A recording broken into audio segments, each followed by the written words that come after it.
Disney's latest animated series, IWAJU, introduces young Tola, voiced by Simisola Badamasi, an endearing Nigerian heiress whose insatiable curiosity propels her on a thrilling adventure across a futuristic Lagos, Nigeria.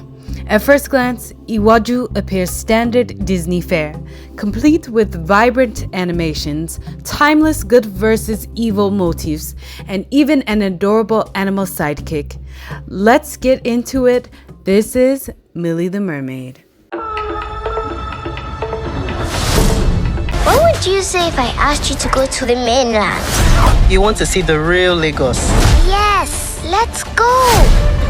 So in today's video, we are going to be talking about Disney's new original animated series, IWAJU, as I mentioned here in this introduction. And let me know if you actually have seen this series here on Disney+.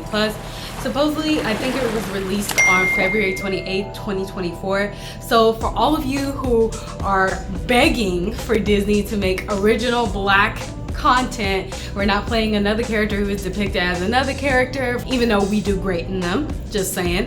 What I really appreciated about this series is that it was completely original and it was working with a Pan-African Kugali comic book company in Lagos, Nigeria in Africa. So Kugali is basically a comic book studio, the first one Disney will be working with outside of Marvel Studios. Kugali would also primarily handle the animation and direction of the series, while Disney will provide its resources for development, animation expertise, and marketing. I just really appreciated that Disney decided to really push this. I would give this series 4 stars overall. I really appreciated the afros. I appreciated all of the wide noses, the skin textures, Nigerian dialect. I don't really know the language, so I think is it Yoruba? Yoruba? Is that the language? Please let me know if I don't know. Please educate me. I would love to learn a little bit more about Nigerian culture. It actually made me want to go visit Nigeria someday. So I hope I get to do that as well, because that would be honestly really amazing. And it would be cool if they made a Disneyland park in Africa. That's just something I'm saying. They could have the Wakanda ride, they could have Lion King there, IWAJU. It could just be a whole entire thing. I think that would be such a great idea, in my opinion. Just saying.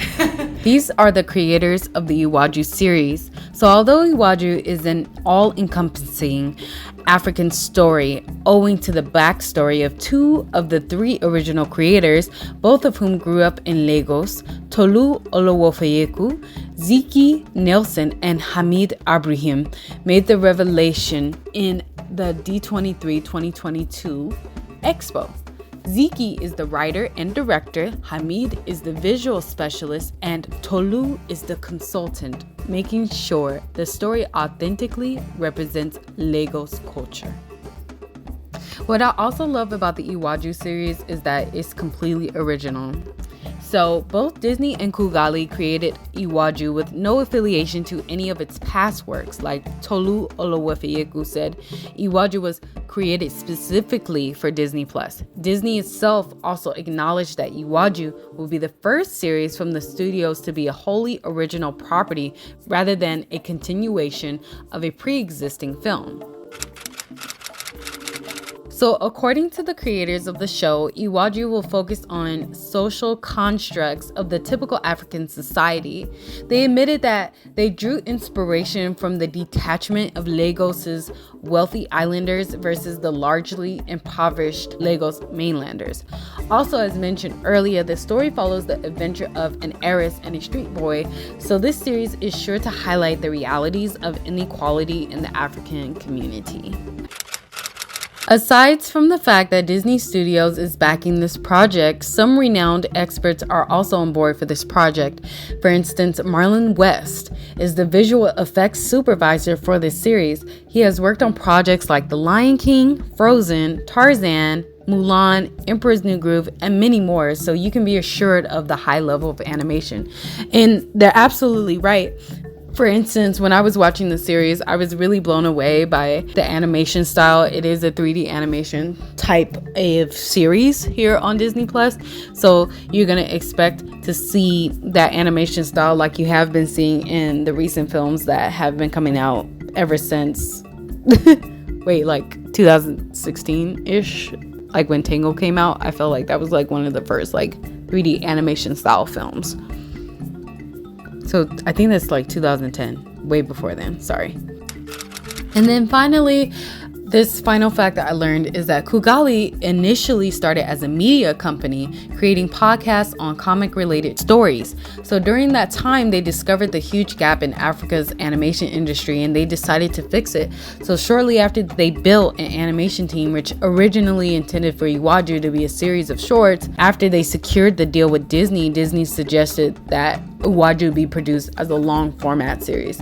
I suggest that everybody just give it a shot, give it a chance. It's only 20 minutes per episode. I think you'll fall in love with it. There were certain things that I thought was missing from the series that I wish was in there, as far as like how the family structure was. For the most part, it was just like, I felt like it was just a tease. I hope they make some more episodes, or if they decide to make it like a running series, I think it would do really well.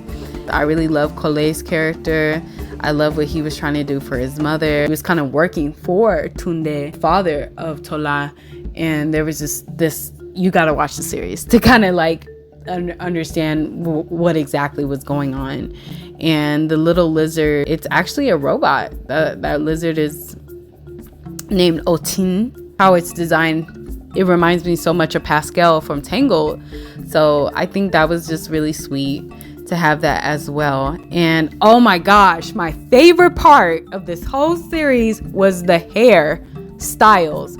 Wow, they got all the details: afro hairs, braids, fades, all of it was down point. It's just pretty. I just love it. I appreciate it so much. And it was just like, it's just nice to see something like that for once, Anyway, I just wanted to say thank you so much for tuning into today's videos. I hope you learned a little bit about IWAJU as far as me giving you some fun facts about it. Thank you Simisola or Simitola Badamasi for representing Tola in such a beautiful way. Thank you for the other voice actors and creators. I hope, and thank you so much Disney for doing this for all of us and for the whole world. So, we're moving forward with animation and with entertainment as far as Disney. This was great.